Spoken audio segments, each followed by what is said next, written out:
પધારો પધારો નેતાજી.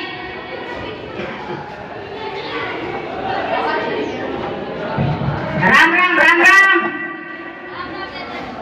ગામવાળાઓને રામ રામ અને બાળ દોસ્તોને રામ રામ અને રિક્ષામાં આવેલ ભાઈ બહેનને પણ રામ રામ.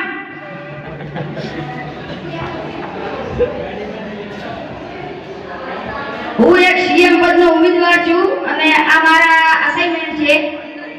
નેતાજી અસાઇનમેન્ટ ની અસિસ્ટન્ટ. નેતા હું છું કે તું? નેતાજી તમે છો. અને આ મારા ગાર્ડન છે. ગાર્ડન તો બધી જગ્યાએ હવે તો સિક્યુરિટી ગાર્ડ છે.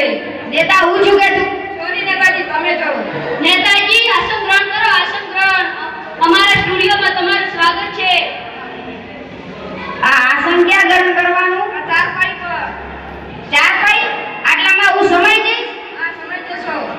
અરે નેતાજી ચાર પાઈની અહીંયા ખુરશીઓ હોય છે, આસન ગ્રહણ કરો.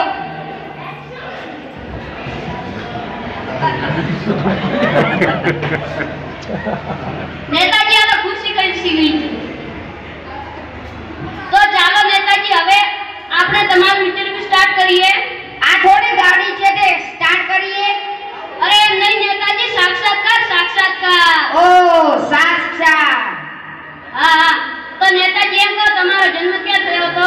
મારો જન્મ તો ઇન્ડિયામાં થયો હતો.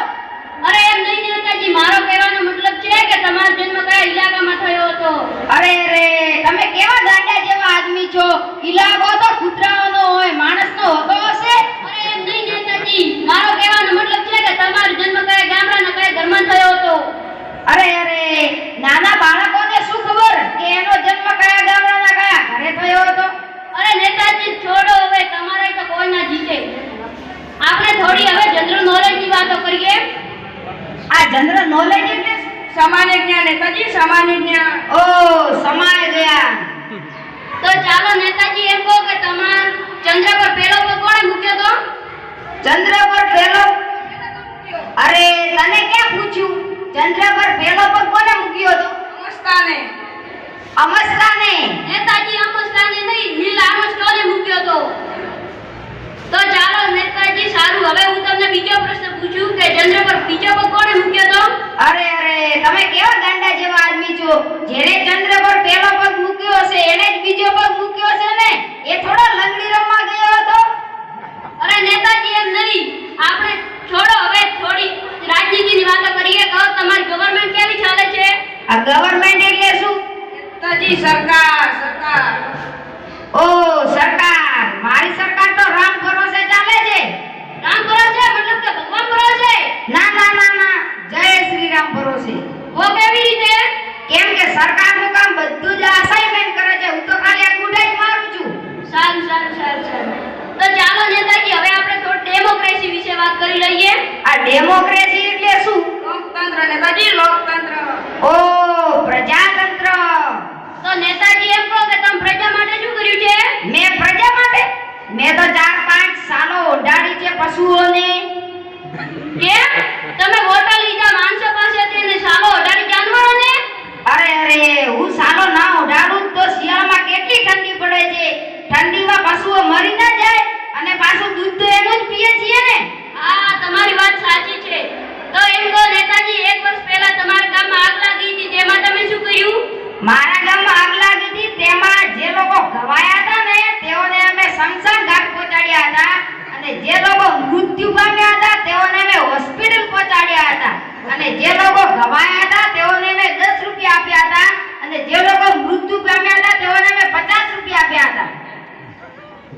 સારું નેતાજી. તો તમે તમારી પાર્ટીનો કયો સંદેશો પ્રજાને આપવા માંગશો? હું મારી પાર્ટીનો આ પ્રજાને એવો સંદેશો આપવા માંગુ છું કે વોટ મને જ આપે અને મને જ જીતાડે. જે લોકો ચાયથી નહીં માને તેઓને અમે કોફીથી મનાવીશું. શું નેતાજી તમે આ સંદેશા જીતી જશો? હા, मैं जीत जाऊंगा. સારું નેતાજી. હાલો તમારો ફોન આપજો. શા માટે? આ મારે થોડો મિત્રને ફોન કરવો છે. લો. જોઈ લે અમારા મિત્રનો ફોટો. પાછો બીજી વાર જોવા નહીં મળે હો. હા સારો છે. હલો મિત્ર, હું આ કેમેરામાં કેવો લાગુ છું? કોને ફોન કરે છે?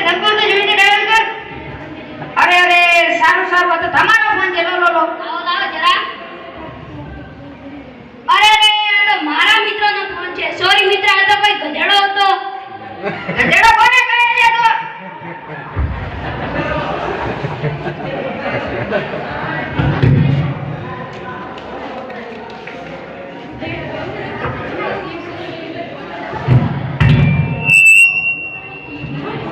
માટે કહ્યું છે કે તમે કોઈ આળસુ નેતા હોય, અભણ હોય, જૂઠો હોય અને કશું કામ ના કરી શકતો હોય તેવા નેતાને આપણે ક્યારે વોટ ના આપવું. અને જે નેતા સારો હોય, ભણેલો ગણેલો હોય, ક્યારે જૂઠું ન બોલતો હોય, સારો વહીવટ કરતો હોય, આળસુ ના હોય તેવા નેતા